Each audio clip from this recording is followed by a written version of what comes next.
Hello friends, welcome to the new blog with Lavish me. और मैं आज आ गई हूँ एक न्यू वीडियो के साथ जो कि प्रेगनेंसी के ऊपर है। वो है फर्स्ट ट्राइमेस्टर, बॉडी में क्या क्या चेंजेस होते हैं, क्या क्या सिम्टम होते हैं और क्या केयर करना चाहिए। तो ये मेरे साथ क्या क्या हो रहा है वो मैं आप लोग के साथ शेयर करूँगी, क्योंकि मैं अभी वो प्रेगनेंसी फेज़ में ही हूँ। और मैं मतलब क्या जो भी एक्सपीरियंस कर रही हूँ वो आप लोग के साथ शेयर करूँगी, और नॉर्मली क्या क्या होता है मैं वो सब भी आप लोग के साथ शेयर करूँगी। और हाँ, मैं एक डॉक्टर नहीं हूँ, लेकिन जो भी एक्सपीरियंस करती हूँ आप लोग के साथ शेयर कर सकती हूँ, क्योंकि मेरे डॉक्टर ने भी मुझे जो सजेस्ट किया है वो सब भी मैं आप लोग के साथ शेयर करूँगी। तो ब्लॉग बहुत इंटरेस्टिंग होगा, ब्लॉग नहीं मतलब एक इन्फॉर्मेटिव ब्लॉग है, तो आप लोग ज़रूर देखिए।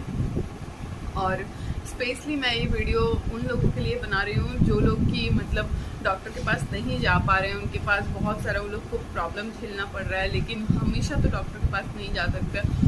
तो क्या ये सब सिम्टम नॉर्मल है, क्या केयर करना चाहिए, उस हिसाब से मैं आप लोग के साथ वीडियो शेयर कर रही हूँ।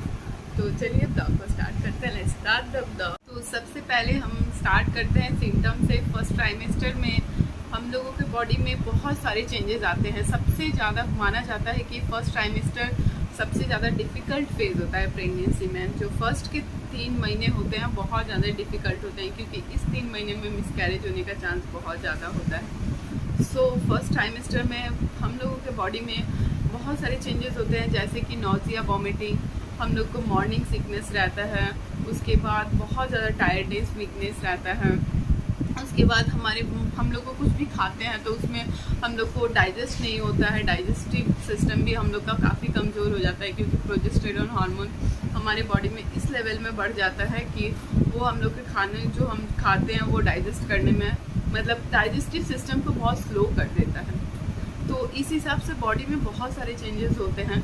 लेकिन फर्स्ट ट्राइमेस्टर में हम लोग का वेट गेन उस हिसाब से नहीं होता है, क्योंकि हम लोग उतना ज़्यादा खाना खा नहीं पाते हैं। फर्स्ट ट्राइमेस्टर में हम लोग को बहुत ज़्यादा वीकनेस होता है, अचानक से मूड स्विंग होता है, खाने में मतलब वो रुचि नहीं आता है, और जो भी खाते हैं वो उल्टी हो जाता है, जिस वजह से हम लोग अच्छे से खा नहीं पाते। तो इसीलिए मैं कुछ आप लोगों के साथ टिप्स बोलना चाहती हूँ कि ऐसा क्या क्या चीज़ आप केयर ले सकते हैं उसके लिए।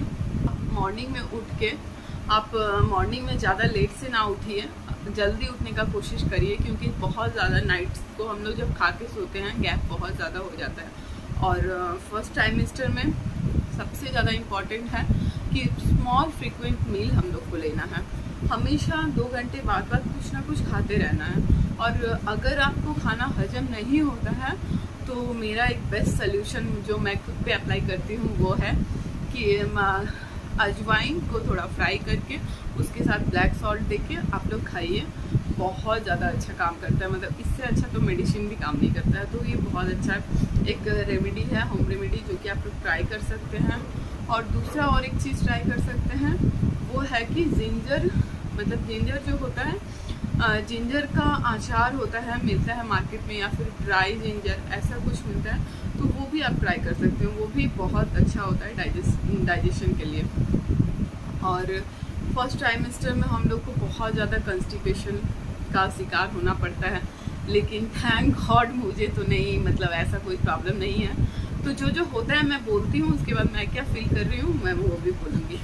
तो मतलब बहुत ज़्यादा वो हम लोग को कंस्टिपेशन होता है, उसके लिए आप लोग क्या कर सकते हैं, एवरीडे कर्ड ज़रूर खाएं। कर्ड बहुत इम्पॉर्टेंट है। और छाछ जो होता है दही का, वो भी पीजिए दोपहर में। और कर्ड स्पेशली आप लोग प्रेफर करिए दोपहर में लेने का। उसके बाद आप लोग बहुत ज़्यादा हाई रिच फाइबर फूड खा सकते हैं, जैसे कि स्वीट पोटैटो खा सकते हैं। और अभी तो समर चल रहा है तो मैंगो तो ज़रूर खाइए, मैंगो बहुत ही हाई रिच फाइबर फूड है। और भी फूड्स बहुत सारे अवेलेबल हैं अभी मार्केट में, जो भी सीजनल फूड है वो ज़रूर खाइए। फूड्स में काफ़ी ज़्यादा फाइबर रहते हैं। और होल ग्रेन जो मतलब आटा होता है वो खाइए। राइस थोड़ा कम खाइए, क्योंकि राइस का उतना ज़्यादा कुछ खास बेनिफिट है नहीं। और ऐसे भी देखा जाए तो प्रेगनेंसी में हम लोग खा नहीं पाते हैं। और तीसरा चीज़, वाटर बहुत ज़्यादा आप इनटेक करिए, और कोशिश करिए कि दिन में कम से कम 10 गिलास वाटर आप ज़रूर पीजिए। और चौथा कि आप कोई भी मतलब जूसेस वगैरह ज़्यादा लीजिए, क्योंकि लिक्विड फूड बहुत जल्दी हम लोग का डाइजेस्ट होता है और बेबी के लिए भी बहुत अच्छा होता है। तो आप लिक्विड जो भी होता है जैसे जूस, लस्सी, या फिर अभी मैंगो का सीज़न चल रहा है तो मैंगो शेक, ये सब घर पे बना के ज़रूर पीजिए। और स्मूदी वगैरह भी ट्राई कर सकते हैं, क्योंकि ओट्स का स्मूदी, ओट्स बहुत ही हाई फाइबर फूड है, तो ओट्स ट्राई कर सकते हैं। ओट्स में थोड़ा बनाना और ड्राई फ्रूट्स वगैरह डाल के पी लीजिए, बहुत हेल्दी मील है और इजी डाइजेस्ट हो जाता है। तो इस हिसाब से आप अपना फाइबर अगर अच्छे से मेंटेन करेंगे तो आपको कंस्टिपेशन का प्रॉब्लम नहीं होगा। और प्रेगनेंसी में स्पेशली फर्स्ट ट्राइमेस्टर में हम लोग के बॉडी में अचानक से हीमोग्लोबिन लेवल कम जाता है, तो हम लोग को हीमोग्लोबिन का बैलेंस करके चलना है, क्योंकि प्रेगनेंसी में अगर हीमोग्लोबिन बैलेंस नहीं रहेगा तो बेबी को प्रॉपर न्यूट्रिशन नहीं मिलेगा। ब्लड के थ्रू ही बेबी को प्रॉपर न्यूट्रिशन जाता है, तो हम लोगों को ब्लड का जो हम लोग का मतलब हीमोग्लोबिन लेवल है उसको मेंटेन करके रखना है। उसके लिए हम लोग क्या केयर कर सकते हैं, उसके लिए हम लोग बीट जो होता है वो ज़रूर मतलब एवरीडे बीट का ज़रूर खाना है, कैरेट ज़रूर खाना है, और पोमीग्रेनेट, जैसे कि मैं तो मतलब क्या बोलूँ, मैं भी वो फॉलो करती हूँ, तो मैं भी आप लोग के साथ शेयर कर रही हूँ कि आप लोग भी ज़रूर करिए। ये बहुत ही ज़्यादा आयरन, मतलब जो फूड में आयरन ज़्यादा है वो फूड सब आप लोग ज़्यादा खाइए। उसके बाद भी डॉक्टर फॉलिक एसिड तो हम लोग को देते ही हैं, जो कि बहुत इंपॉर्टेंट होता है ब्लड बनाने के लिए, तो उसको भी आप लोग डॉक्टर सजेस्ट कर रहे हैं तो ही आप लीजिए, नहीं सजेस्ट कर रहे हैं तो मत लीजिए। मतलब खुद से नहीं खाना है, डॉक्टर सजेस्ट कर रहे हैं तो ज़रूर लेना। बहुत इंपॉर्टेंट बात कि जो भी चेंजेस मैं बोल रही हूँ कि ऐसा सिम्टम होता है, ऐसा सिम्टम होता है, लेकिन ज़रूरी नहीं है कि हर किसी के साथ एक ही चीज़ हो। हर किसी का प्रेगनेंसी डिफरेंट होता है, सारे प्रेगनेंसी एक जैसा नहीं होता है। किसी के बॉडी में एक सिम्टम होता है, किसी के बॉडी में 10 सिम्टम होता है। तो किसी के साथ किसी को कंपेयर मत करिए। आप लोग की बॉडी में अगर ऐसा सिम्टम है तो आप उस हिसाब से केयर करिए, और ज़रूरी नहीं है मतलब आप इस चीज़ को लेके वरीड मत रहिए कि ये सिम्टम मेरे में क्यों नहीं है, इसका मतलब मेरा हेल्दी प्रेगनेंसी तो नहीं है। प्रेगनेंसी सबका हेल्दी होता है, लेकिन सबका सिम्टम अलग अलग होता है, तो उस चीज़ को लेके ज़्यादा मत सोचिए।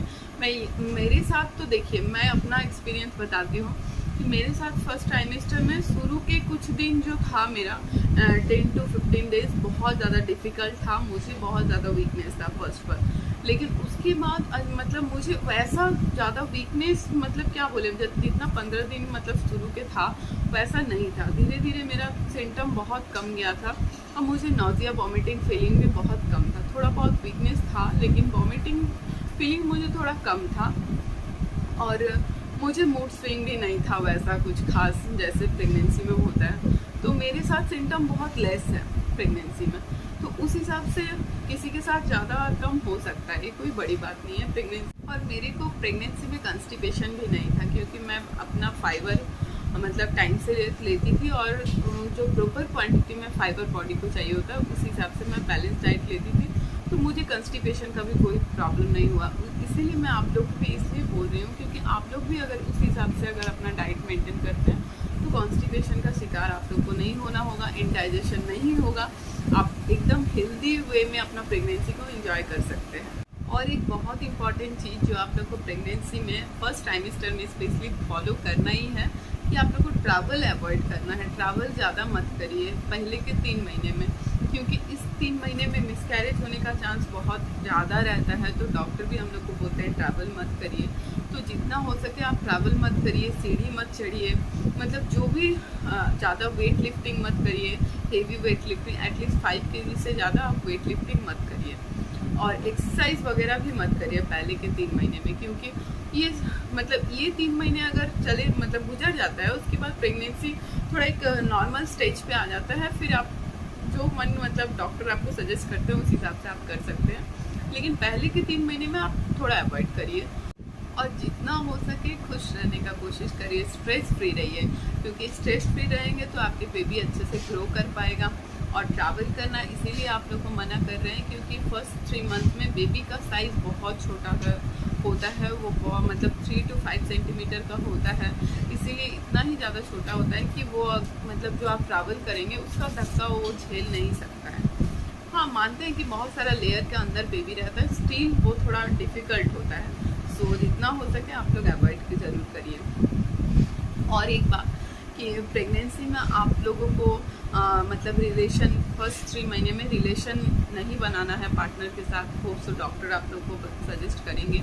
अगर नहीं करते हैं फिर भी मैं आप लोग को बता रही हूँ, क्योंकि इसमें मिसकैरेज होने का चांस रहता है। इसीलिए आप जितना हो सके अपने साइड से केयर ज़रूर लीजिए अपना। और एक इम्पॉर्टेंट चीज़ जो आप लोग को फर्स्ट ट्राइमेस्टर में करना है, तो आपको कंसीव करते ही आपके डॉक्टर के पास जाना है। फर्स्ट ट्राइमेस्टर में जब भी आपको पता चलता है कि आप प्रेग्नेंट हैं, आप पहले ही डॉक्टर के पास जाइए और अपना जितना भी मतलब अभी तक का हिस्ट्री है, आपके साथ क्या हुआ है, क्या ऑपरेशन हुआ है, आपको बचपन से लेके कोई डिजीज़ है कि नहीं, एवरीथिंग आप डॉक्टर को खुल के बोलिए और डॉक्टर उसके ऊपर आपको गाइड करेंगे। अगर आप कुछ भी हाइट रखते हैं तो वो आपके लिए मतलब आगे चल के क्षति कर सकता है, क्योंकि बेबी को मतलब आपके जो जिन है उस हिसाब से बेबी फॉर्मेशन होता है। तो आप अपना जितना भी हिस्ट्री आपके हस्बैंड का, आपका हिस्ट्री आप खुल के डॉक्टर को बोलिए। जो भी प्रॉब्लम आप फेस कर रहे हैं, जो भी सिम्टम आपको है, आप डॉक्टर को खुल के बोलिए। उसके बाद फर्स्ट ट्राइमेस्टर में कुछ इम्पॉर्टेंट टेस्ट वगैरह होता है, जैसे कि मेरे साथ भी हुआ है, आप लोग के साथ भी होगा, जो कि बहुत इम्पॉर्टेंट होता है। फर्स्ट ट्राइमेस्टर में सबसे पहला टेस्ट होता है कुछ कंप्लीट CBC टेस्ट होता है, कंप्लीट ब्लड काउंट। उसमें आपका हीमोग्लोबिन लेवल, बहुत सारी चीज़ें रहता है, वो सब डॉक्टर चेक करते हैं कि आपकी बॉडी में विटामिन लेवल और ब्लड लेवल में कोई मतलब डेफिशिएंसी तो नहीं है। अगर है तो डॉक्टर उस हिसाब से आपको मेडिसिन देते हैं। और दूसरा टेस्ट होता है 8 वीक में, मतलब 6 to 8 वीक के बीच में होता है, जो कि बेबी का पोजीशन चेक किया जाता है कि बेबी फैलोपियन ट्यूब में तो नहीं है, यूट्रस में ही है, और बेबी सिंगल बेबी है या ट्विन बेबी है तो वो भी देखा जाता है। और मेन जो चीज़ के लिए वो स्कैन होता है वो है बेबी का हार्ट बीट। मतलब बेबी का हार्ट बीट प्रॉपरली, मतलब जो बेबी का नॉर्मल हार्ट बीट होता है वो 120 से लेके 160 तक होना चाहिए, तो वो उसके बीच में है कि नहीं। तो बेबी का हार्ट बीट 8 वीक तक आ जाना चाहिए, इसीलिए 6 to 8 वीक के बीच में हम लोग का ये स्कैन होता है। और हम लोग का मतलब HCG लेवल टेस्ट किया जाता है। HCG लेवल टेस्ट ब्लड के थ्रू होता है। हम लोग तो यूरिन के थ्रू हम लोग पता चल जाता है कि we are pregnant, but still doctor अपना कंफर्मेशन के लिए वो HCG टेस्ट करते हैं, जो कि 48 आवर्स बाद होता है। मतलब एक बार होता फर्स्ट टेस्ट लेने के बाद, ब्लड लेने के बाद, फिर 48 आवर्स बाद फिर से वो लोग ब्लड लेते हैं। तो उससे देखते हैं कि ग्रोथ हो रहा है कि नहीं। अगर अभी लेवल 400 है तो 800 हो जाता है, मतलब डबल हो जाता है 48 आवर्स बाद। तो ये हेल्दी प्रेगनेंसी का एक सिम्टम होता है। और तीसरा स्कैन जो हम लोग का 11 से 12 वीक के बीच में होता है वो है एंटी स्कैन। ये भी हम लोग का फर्स्ट ट्राइमेस्टर में ही होता है। तो ये 3 स्कैन बहुत ज़्यादा इम्पॉर्टेंट होता है, मतलब प्रेगनेंसी के फर्स्ट ट्राइमेस्टर में। तो आप लोगों को ज़रूर ये सारे स्कैन कराने हैं, और उस हिसाब से अगर रिपोर्ट आप लोग का अच्छा होता है तो आप लोग कंफर्म हो कि आप अपने फैमिली के साथ शेयर कर सकते हैं ये गुड न्यूज़ कि वी आर प्रेग्नेंट। सो यही था आज का मेरा पूरा experience on all this thing. So अगर आप लोग को अच्छा लग रहा है तो मेरे चैनल को लाइक शेयर सब्सक्राइब ज़रूर करिए, और ऐसा ही वीडियो आप लोग को मतलब प्रेगनेंसी रिलेटेड वीडियो ही आगे देखते रहना है। तो मेरे को कमेंट सेक्शन में ज़रूर बताएं कि ऐसा वीडियो आप और भी लाइए। तो चलिए मिलते हैं एक नए ब्लॉग के साथ, तब तक के लिए बाय बाय फ्रेंड्स।